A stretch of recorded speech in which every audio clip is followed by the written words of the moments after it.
Filters are still essential, even though they're not that essential anymore like they used to be in film era. But polarizers, ND filters, mist filters, and light pollution filters are still very useful. H&Y has a new filter system called Swift, and it has a RevoRing too. The package includes all kinds of different filters. You have the RevoRings, of course, then you have different types of magnetic filters, magnetic filter holders, lens hoods, matte boxes, whatnot. There is a big variety of different type of filters that are still quite essential. This might be the best magnetic filter system there is on the market. Let's find out if it is. Hi, it's Peter here. Let's get right into the business and start with the disclaimer. This set of filters were sent to me by H&Y because they have a Kickstarter project for this Swift magnetic filter set. And I do have an affiliate link if you want to back up this project or this product from H&Y. And I will go through in this video how good these are. And let's start with the RevoRing. It's a very revolutionary way of attaching filters to your cameras or to your lenses. The great thing about the RevoRing is that you don't need to have step-up rings or step-down rings or different size filters because it's only like twist, hold, and release, and then it's good to go. I have two of these, one from 42mm to 62 and then 67 to 82.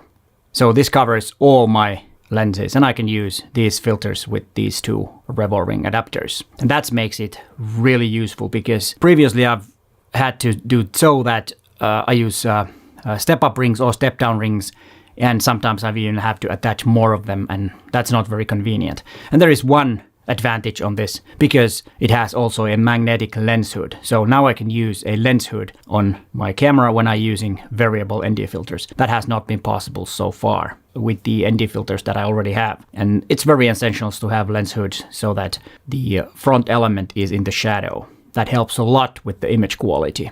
That way I can avoid unintentional flares on my images. And especially when I do video, this is really, really useful. And RevoRing is actually quite familiar to me. I already have one of theirs mist filters with has a RevoRing, and I made a video about it, and you can watch it from there.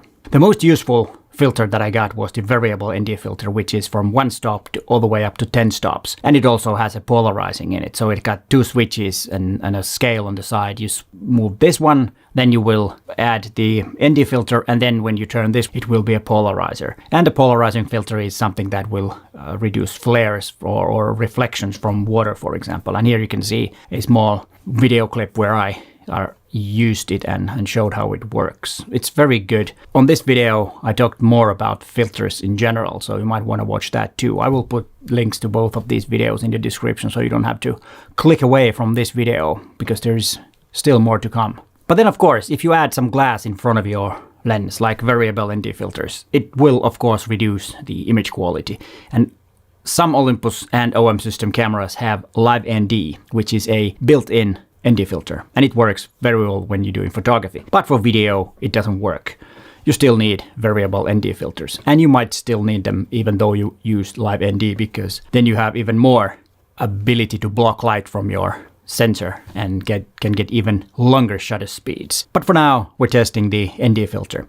One problem with variable ND filters are that if you are using it full or the biggest amount of light blocking that it can do, sometimes there will be odd shadows and some kind of like a cross shadows in the image. And unfortunately, it is the case with this one too. So if you use it full power or the max on the scale, the image looks like this, and it is unusable. No way you can use this. It's impossible to correct. So the maximum amount of ND is on scale 5. And that's okay if you just remember that, but I think they should have put the hard stop right there and not have it kind of like a theoretical max. And I think that's a big downside on this one. The whole Swift system consists of like 3 different parts. It's the base, which is the RevoRing, and then there is the second layer called the bridge, and that is the filters and adapter to square filters. And then there is the top accessories, which are square filter holder, hood, and matte boxes. So it stacks up quite a bit of in front of your lens, and it's not heavy, so it's not a problem for your lens or your camera or anything like that. And it might be a bit complicated to use and to, have all the parts with you and everything. But in general, I think the idea of having a RevoRing and magnetic filters is genius, and I will be using this, especially I will be using the variable ND filter, because it's very good that I can have a lens hood on my lenses now when I use the variable ND filters. And the quality is totally fine. There is not much, or if at all, color shift or any other things that will make the image quality worse. Except the fact that if you use it maximum, it's not usable because of the funny shadows or different odd shapes of shadows that it will produce on the images.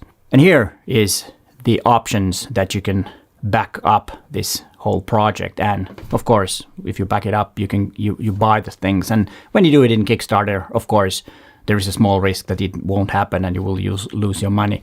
But I have to say that H&Y is a company that has been around, so it's not something totally new and not known company that is doing this. And their RevoRing is, in production. It was also a Kickstarter campaign and they did that, so they know what they're doing. And the benefit of using Kickstarter is that you can get it with reduced price. And one thing that I'm interested in are these frames that you can attach to your old square filters. And this is something that I might look into and see if I can use these, because I do have some filters that I bought for my 7-14mm with the filter holder.